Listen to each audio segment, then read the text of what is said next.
Hello बच्चों, जो 11th से 12th मूविंग स्टूडेंट्स हैं और जो इस साल IIT JEE एडवांस क्रैक करना चाहते हैं बच्चों, उनके लिए बहुत ही बेहतरीन बैच स्टार्ट होने वाला है अनअकैडमी पे, इवॉल्व बैच, जो कि 7 अप्रैल से स्टार्ट हो रहा है। यानी कि JEE 2022 में जिनको अपना एग्ज़ाम देना है उनके लिए बैच है। ठीक है बच्चों, और इस बैच में पढ़ाने वाली जो टीम है वो कोटा की टॉप फैकल्टीज़ की टीम है। ठीक है ना, सभी टीचर्स कोटा की टॉप फैकल्टी हैं और इस साल यानी कि इस करंट ईयर में इस टीम ने बेस्ट रिजल्ट दिए हैं और ये अनअकैडमी की नंबर 1 टीम है बच्चों। तो मैं आपको यही कहूँगा कि ये बैच आपके लिए बहुत ही बेनिफिशियल है और जब भी आप इसको सब्सक्राइब करोगे तो NKC सर लाइव करके कोड डालना मत भूलिएगा, उससे आपको 10% का डिस्काउंट मिलेगा। ठीक है बच्चों, जल्दी से जल्दी इस बैच को ज्वाइन कर लीजिए, ये आपके लिए बहुत ही बेनिफिशियल प्रूव होगा। तो हमें क्वेश्चन में दिया हुआ है कि दो चार्ज पार्टिकल्स हैं जिनके चार्जेस हैं सेम, लेकिन उनके मासेस जो है वो डिफरेंट हैं और उनको एक्सेलरेट किया गया है अलग अलग पोटेंशियल डिफरेंसेस से, और उनकी जो डी ब्रॉगली वेवलेंथ है और उनका जो एक्सेलरेटिंग वोल्टेज है उनके बीच में ग्राफ आपको दिखाया गया है ए और बी का। ए और बी अलग अलग चार्ज पार्टिकल्स हैं और आपसे पूछा गया है कि उनके मासेस का कहा गया है कि इन दोनों लाइंस में से, इन दोनों ग्राफ्स में से इस ग्राफ के करस्पॉन्डिंग जो पार्टिकल है उसका मास ज्यादा होगा। सिंपल भाषा में बताऊं आपको कि ए और बी दो पार्टिकल है, बताना है कौन ज्यादा भारी है। ठीक है, तो इस क्वेश्चन को कैसे हमें सॉल्व करना है तो आप देखिए। तो हमको दिए गए हैं दो पार्टिकल नंबर ए और particle number B. Particle A का मास है m1 और पार्टिकल बी का मास है m2। चार्जेस दोनों के सेम है, चार्जेस दोनों के क्या है, सेम है। तो हमने डी ब्रॉगली वेवलेंथ में एक फॉर्मूला देखा था कि लैम्डा जो होता है उसकी वैल्यू होती है h अपॉन पी, और p को हमने लिखा था h upon under root of 2m और काइनेटिक एनर्जी को लिखा था हमने q इंटू वी, तो जाएगा h upon under root of 2m accelerating voltage. तो चाहे आप ऐसे स्टेप बाय स्टेप पहुंच सकते हैं इस फॉर्मूले पर, और चाहे तो आप इसको डायरेक्टली भी याद रख सकते हैं, उसमें भी कोई परेशानी नहीं है। और मैं तो कहूंगा कि टाइम बचाने के लिए आप इसको डायरेक्ट भी याद करें तो आपका टाइम बचेगा क्वेश्चन करने में। सो h अपॉन 2m ये फॉर्मूला हो गया। चलिए हम इसमें एक चीज और देखें कि लैम्डा जो है उसको हम लिख सकते हैं h upon under root of 2m³ into 1 upon under root of v। हम ऐसे रिप्रेजेंट कर सकते हैं इस रिलेशन को लैम्डा और इसके बीच में। तो ये देखिए, ये क्वांटिटी जो है ये कांस्टेंट है एक पार्टिकल के लिए, मास q और h। ये वेरिएबल है, ये वेरिएबल है। ग्राफ दिया है हमें 1 अपॉन रूट वी, इसको वर्टिकल एक्सिस पे लिया है, इसको हॉरिजॉन्टल एक्सिस पे लिया है, तो हम लिख सकते हैं 1 upon root V is equal to under root of 2m³ divided by h into lambda लिख सकते हैं। तो ये y is equals to mx जैसा रिलेशन बन चुका है आपके सामने। y is equals to mx कि y एक्सिस पर है 1 upon root V, x axis पर है लैम्डा, और ये जो है मल्टीप्लिकेशन में ये है आपका स्लोप। ये क्या है आपका स्लोप। और आप जानते हैं कि y is equals to mx जो ग्राफ होता है वो कैसा होता है कि एक ऑरिजिन से पास होने वाली स्ट्रेट लाइन का ग्राफ है। तो ऑरिजिन से पास होने वाली स्ट्रेट लाइन x, ये y, ये ग्राफ होगा कुछ ऐसा। ये जो एंगल है उसका tan कहलाएगा आपका tan theta is equal to slope, और जो कि कितना है m के बराबर, जो कि हमारे सवाल में कितना है 2m³ डिवाइडेड बाय h। तो इसमें बेटा आपको ये पहचानना है कि b जो ग्राफ है और a जो ग्राफ है उसमें किसका स्लोप ज्यादा है। तो आई थिंक बहुत बेसिक सी बात है कि इसमें से जो ग्राफ नंबर a है उसका स्लोप ज्यादा है b के स्लोप से। तो यहां मैं लिख सकता हूं from the graph it is clear, it is very clear that slope of graph A is greater than slope of graph B। और स्लोप की वैल्यू कितनी है बेटा, under root of 2m³ divided by h। तो यहां पे लिखूंगा मैं अंडर रूट ऑफ 2, मास कितना है इसका m1, चार्ज कितना है इसका q divided by h is greater than under root of 2, mass कितना है v का m2, इसका चार्ज कितना है q डिवाइडेड बाय h। तो यहां से h से h गया, 2 से 2 गया, q से q गया, और आपके पास डायरेक्ट साफ साफ दिख रहा है दोनों आंखों से ही, एक आंख से भी दिख जाएगा ये कि m1 जो है m2 से ज़्यादा है, अंडर रूट ज़्यादा है तो इसका मतलब अंडर रूट के अंदर वाली क्वांटिटी भी इससे ज़्यादा है, इसका मतलब m1 is greater then m2। इसका मतलब समझ गए, इसका आंसर हो जाएगा आपका m1 is greater then m2। Answer is m1 is greater then m2, यानी कि a जो है इसका मान ज़्यादा है। ठीक है, समझ में आया आपको? चलिए आगे। इस क्वेश्चन में आपको दिया हुआ है कि एक पार्टिकल है, इसका नाम नहीं बताया है, और एक साथ में इलेक्ट्रॉन है। तो पार्टिकल और इलेक्ट्रॉन का जो डी ब्रॉगली वेवलेंथ का रेशियो क्वेश्चन में गिवन है, उनकी स्पीड का रेशियो भी क्वेश्चन में गिवन है। तो आपसे पूछा गया है कि जो अननोन पार्टिकल है इलेक्ट्रॉन के साथ में, उसका मास कितना होगा, ये क्वेश्चन में पूछा गया है। तो यहां से हम देख सकते हैं सॉल्यूशन। तो हमें गिवन है इस क्वेश्चन में कि एक इलेक्ट्रॉन है और एक अननोन पार्टिकल है, इलेक्ट्रॉन का मास हम जानते हैं m मान लिया, चलिए इसकी वैल्यू भी पता होनी चाहिए, 9.1 इंटू 10⁻⁻31। ओके, और इलेक्ट्रॉन का मास पता है, इसका मास नहीं पता, तो इसका मास मान लेते हैं m डैश के बराबर। ओके, और इसका जो डी ब्रॉगली वेवलेंथ है वो मान लेते हैं लैम्डा के बराबर, और इसका डी ब्रॉगली वेवलेंथ मान लेते हैं लैम्डा डैश के बराबर। और क्या चीज़ है, स्पीड इसकी मान लेते हैं v के बराबर, और इसकी स्पीड मान लेते हैं v डैश के बराबर। और क्वेश्चन में दिया है कि this particle is moving 3 times faster than an electron, यानी इलेक्ट्रॉन से 3 गुना स्पीड है इसका। So v dash is equal to 3 times v। ये भी हमें क्वेश्चन में दिया हुआ है, और हमसे पूछा गया है कि मास निकालिए इस पार्टिकल का कितना होगा। तो हम फॉर्मूला लगाने वाले हैं डी ब्रॉगली वेवलेंथ का, that is lambda is equal to h upon mv। Right, लिख सकते हैं। और हम दूसरे पार्टिकल के लिए लिख सकते हैं lambda dash is equal to h upon m dash v dash, लिख सकते हैं। इन दोनों का रेशियो, इन दोनों को यदि हम डिवाइड कर दें तो आपको मिल जाएगा, इन दोनों को डिवाइड करने पर इसको इक्वेशन नंबर 1 कह दीजिए, रेफरेंस के लिए इसको इक्वेशन नंबर 2 कह दीजिए, 1 एंड 2 दोनों को डिवाइड कर दीजिए 2 डिवाइडेड बाय 1। तो आपको मिलेगा lambda dash divided by lambda is equal to h upon m dash v dash divided by h upon mv। Right, तो h से h कैंसिल आउट हो जाएगा, आपको मिल जाएगा यहाँ से mv upon m dash v dash.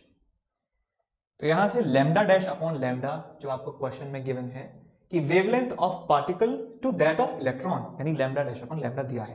तो ऐसे क्वेश्चंस में सबसे ज्यादा गलती कहां होती है कि हम रेशियो दिया है पार्टिकल का इलेक्ट्रॉन के साथ और हम मान लेते हैं इलेक्ट्रॉन का पार्टिकल के साथ। ऐसी गलती हो जाती है कभी कभी, तो उसका भी ध्यान रखें कि किसका रेशियो किसके साथ दिया है। So lambda dash upon lambda is equal to 8.3 into 10⁻⁻4 is equal to, इसका mass m upon m dash into v upon v dash दिया है 3v, तो हो जाएगा आपके पास v upon 3v, cancel out हो गया। तो यहां से आपको मिल जाएगा m dash is equal to m upon 8.3 into 3 into 10⁻⁻4।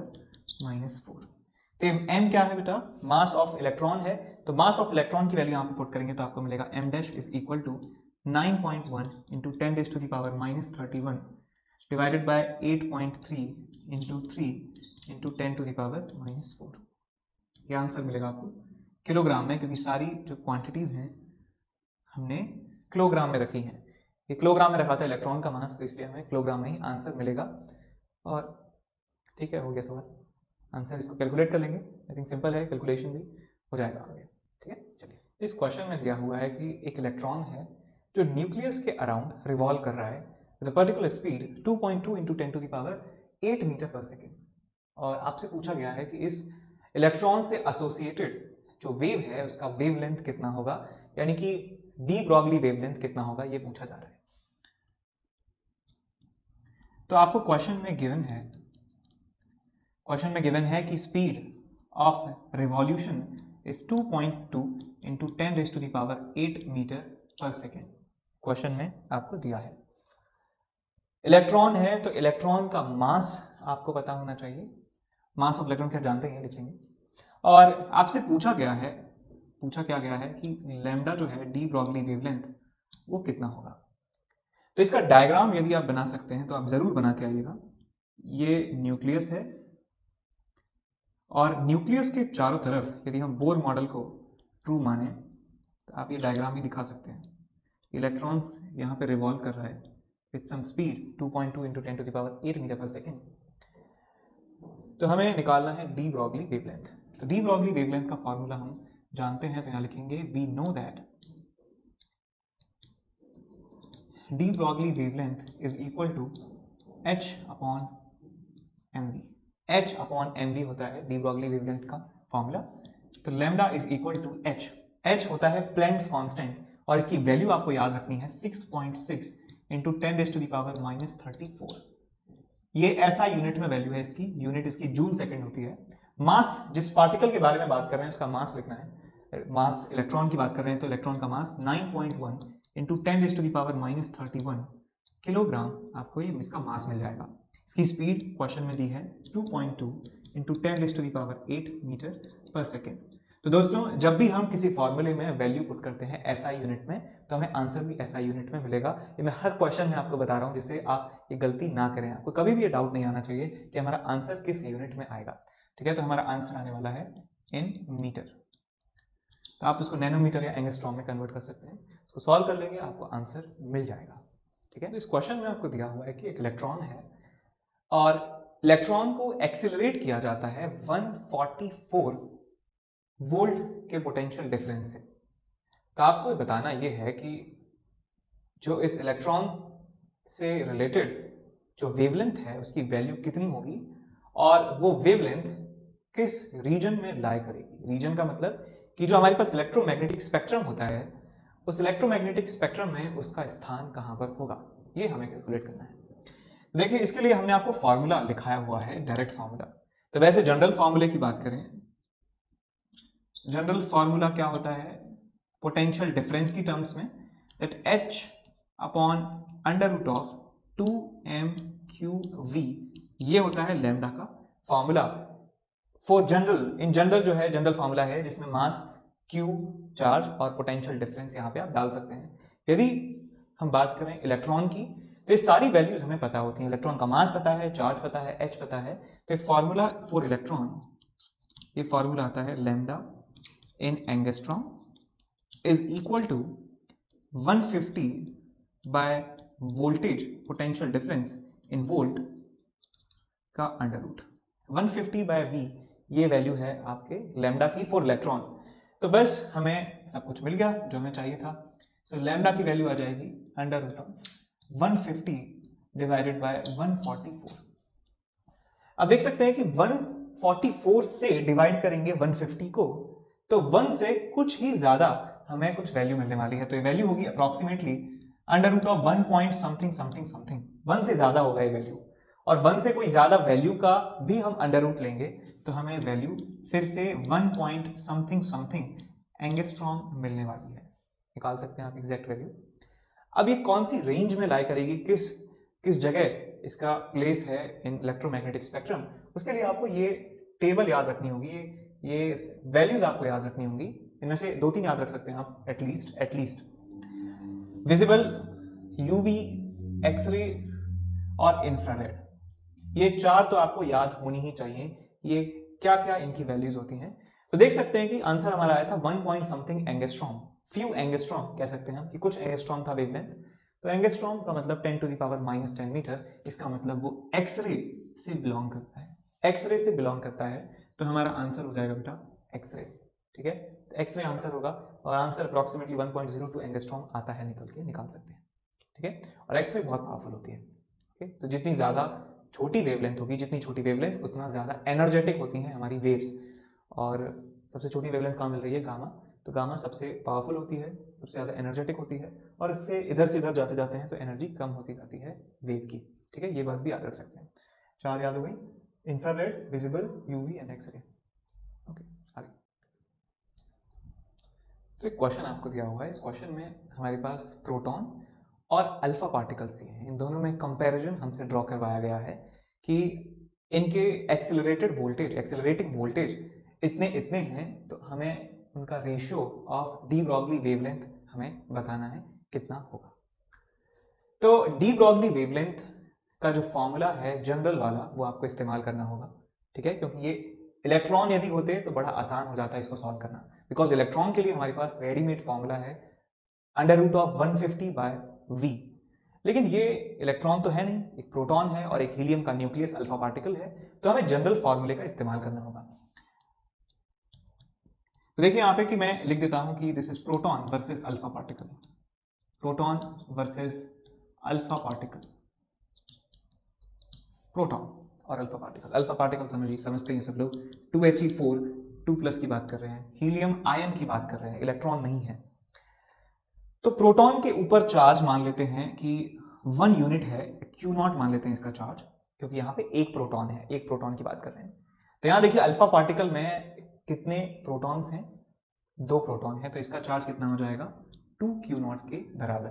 एक प्रोटॉन का चार्ज इतना, तो 2 प्रोटॉन का चार्ज इतना। अब यदि प्रोटॉन का मास यदि हम m मान लेते हैं, m0 मान लेते हैं, तो अल्फा पार्टिकल का मास कितना होगा। तो यहां पे देखिए प्रोटॉन और न्यूट्रॉन के मास ऑलमोस्ट बराबर होते हैं, तो इसमें 2 प्रोटॉन है और 2 न्यूट्रॉन है, तो इसके सारे कंस्टिट्यूइंग पार्टिकल जो है वो प्रोटॉन और न्यूट्रॉन है, इलेक्ट्रॉन तो है नहीं इसमें, because it's an ion, helium nucleus है। तो इसका मास हम लेंगे 2 प्रोटॉन और 2 न्यूट्रॉन का मास, तो ये हो जाएगा 4 times m0, because proton neutron के मास बराबर होते हैं। तो ये 4 इसमें कह सकते हैं प्रोटॉन है, 4 प्रोटॉन, क्योंकि प्रोटॉन न्यूट्रॉन, 2 प्रोटॉन 2 न्यूट्रॉन है, न्यूट्रॉन प्रोटॉन का मास बराबर है, तो इसका मास हो जाएगा 4m0। बहुत सिंपल है ना, इतना एम्फेसाइज नहीं करना चाहिए।